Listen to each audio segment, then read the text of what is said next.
आज हम जानेंगे कि बैंक्स का बर्थ कैसे हुआ, बैंक कैसे सिस्टम में आए और आज बैंक कितने इंपॉर्टेंट हमारे लाइफ में ये बताने की जरूरत नहीं है। नमस्कार, मैं अजीत सिंह स्वागत करता हूं आपके चैनल ठाकुर कैपिटल में।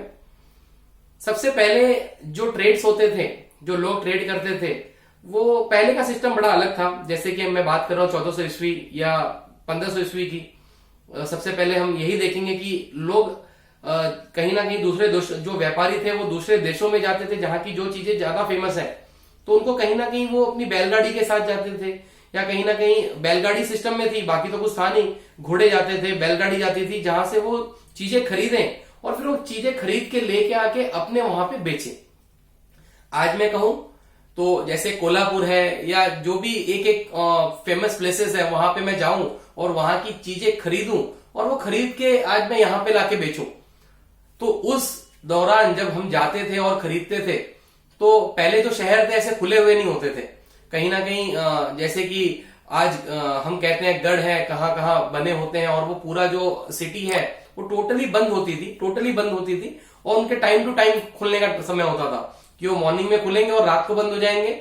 और फिर उनके बाहर सैनिक होते थे, पहरा देते थे कि कोई आके शहर लूट ना ले, कोई हमला ना कर दे, इस तरीके से। और जो व्यापारी हैं वो कहीं ना कहीं बाहर से दूर से ट्रेवल करके जाते थे और उनको रात हो जाती थी, तो वो शहर के बराबर बाहर तंबू डाल के सोते थे और कहीं ना कहीं वो रुकते थे वहीं कि जब मॉर्निंग में शहर खुलेगा तो जाके वहां पे व्यापार करेंगे, कुछ खरीदेंगे, जो उनको चीज चाहिए खरीद बेच होगी और फिर वो अपना लेके आएंगे जो भी उनको सामान लेके आना है। अभी इस चीज में दो तीन चीजों का डर हमेशा होता था। एक तो कहीं ना कहीं जो पैसे पहले कोई नोट नहीं थे, पहले गोल्ड कॉइन थे, सिल्वर कॉइन थे, और जो कॉपर है, कॉपर कॉइन्स थे।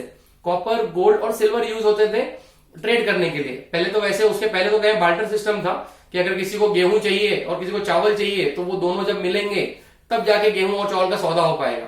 तो कहीं ना कहीं वो जब मिलते थे तो उस सिस्टम को बड़ा गड़बड़ होता था उसमें।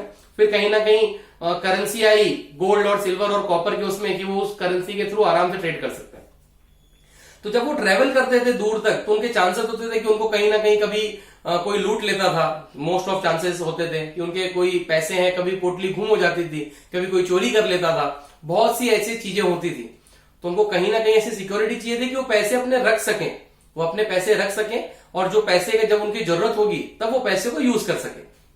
तो ऐसे धीरे धीरे सिस्टम जनरेट हुआ, डेवलप हुआ कि अगर वो कहीं जा रहे हैं तो वहां पे एक स्पेसिफिक प्लेस होगा, कोई वहां का जमींदार होगा या कोई बहुत बड़ा रईस होगा, वो उनके पैसे रखेगा, उनको एक सर्टिफिकेट बना के दे देगा कि आपने इतने पैसे मेरे पास रखे हैं। और अगर किसी को अगर पैसे की जरूरत होगी, आपने कोई चीज खरीदा, तो वो आप उनको सर्टिफिकेट दे दो या आप उनको साथ मेरे पास आ जाओ कि हाँ ये आपको इनको पैसे इतने इतने देने, मैंने इनका ट्रेड किया है। तो थोड़ा सा कुछ उनके साथ वो अपना परसेंटेज रखते थे। तो पहले तो ये सिस्टम चालू हुआ कि लोग जब जाते थे और कुछ खरीदते थे, बेचते थे, मतलब वो लकड़ियां होती थी, ज्यादा करके जानवरें खरीदते थे कि बकरी खरीदी है या बैल खरीदे हैं या कुछ भी, और वहां से लेकर फिर बाद में बहुत सी चीजें, लकड़ियां खरीदते थे या बहुत सी ऐसी चीजें हैं जो अलग अलग शहरों में जो फेमस होता था और वो यहाँ पे लेके आके बेचते थे।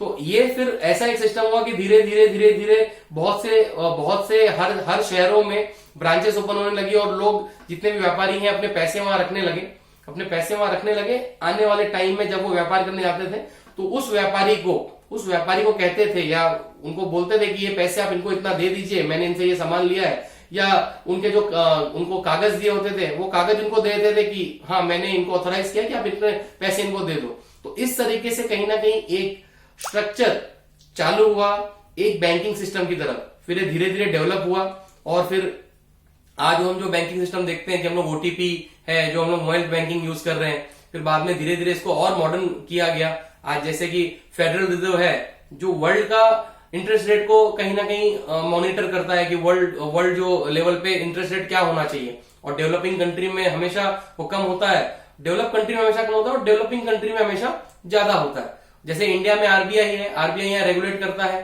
कि इंटरेस्ट रेट क्या होना चाहिए बैंकिंग सिस्टम में। तो धीरे धीरे बैंकिंग सिस्टम वहां से जब चालू हुआ, जब व्यापार से जब उनको ऐसा लगा कि हमको कहीं पैसे रखने चाहिए, सिक्योर होना चाहिए हमारा पैसा और हम कहीं से ट्रेड कर सकें, उस तरीके से धीरे धीरे ये बैंकिंग सिस्टम आया। फिर लोग जो पैसे रखने लगे, फिर धीरे धीरे उन्होंने चालू किया इंटरेस्ट भी देना कि अगर हमारे पास पैसे रखोगे तो हम आपको इतना ब्याज भी देंगे। तो उससे लोगों के अंदर और भी चीजें बढ़ी। अगर मैं कहूं कि 1929 टू 1933 में जो ग्रेट डिप्रेशन आया वर्ल्ड में फर्स्ट टाइम, वो भी कहीं ना कहीं banking system first time fail हुए थे उसकी वजह से। फिर 2008 में जो रिसेशन आया था, उसमें कहीं ना कहीं बैंकिंग सिस्टम में कहीं ऐसे जगह पैसे लगा दिए थे जहां पे ऐसे सिक्योरिटी कर दी थी कि कहीं ना कहीं वो भी फेल हुए। अभी हमारा ये the birth of stock market और the birth of banking system ये बताने का सिर्फ एक जरिया है कि कुछ दिनों में जैसे ही हमारे 1000 सब्सक्राइबर होंगे, हम ऑनलाइन यूट्यूब पे कोर्स चालू करेंगे जिसमें होगा कैश, फ्यूचर, ऑप्शन, एमसीएक्स और करेंसी। ये फ्री ऑफ कॉस्ट होगा। आप अच्छी तरह पूरे स्टॉक मार्केट को जान सकते हैं कि फ्यूचर क्या होता है, ऑप्शन क्या होता है, कैश क्या होता है, एमसीएक्स क्या होता है और करेंसी क्या होता है, और पूरा डीप नॉलेज है किस तरह से बना और किस तरफ से आया, ये हम चालू करेंगे। जैसे ही हम 1000 सब्सक्राइबर पहुंचेंगे, हम यूट्यूब लाइव करेंगे और 1 महीने में पूरा ये 5 जो लेक्चर है वो कहीं ना कहीं 1 से 1.5 घंटे का होगा और इसमें आपका पूरा कॉन्सेप्ट क्लियर किया जाएगा कि स्टॉक मार्केट में cash segment, future, option, currency, MCX होता क्या है, इसमें ट्रेड किस तरह से होता है, इसमें प्रॉफिट किस तरह से होता है, इसमें लॉस किस तरह से होता है। जो कहीं ना कहीं अगर आप कोर्स करने जाओ तो बहुत सी ज्यादा फीस चार्ज करते हैं और मुझे पता नहीं कि कॉन्सेप्ट बहुत क्लियर होता भी है कि नहीं, मगर हम पूरी कोशिश करेंगे आपको यहाँ पे पूरे स्टॉक मार्केट की जानकारी देने में। बस हमारा एम ये है कि लोग बहुत अच्छी तरह समझें स्टॉक मार्केट को, उसके बारे में पढ़ें और उसमें इन्वेस्टमेंट करें। धन्यवाद, नमस्कार।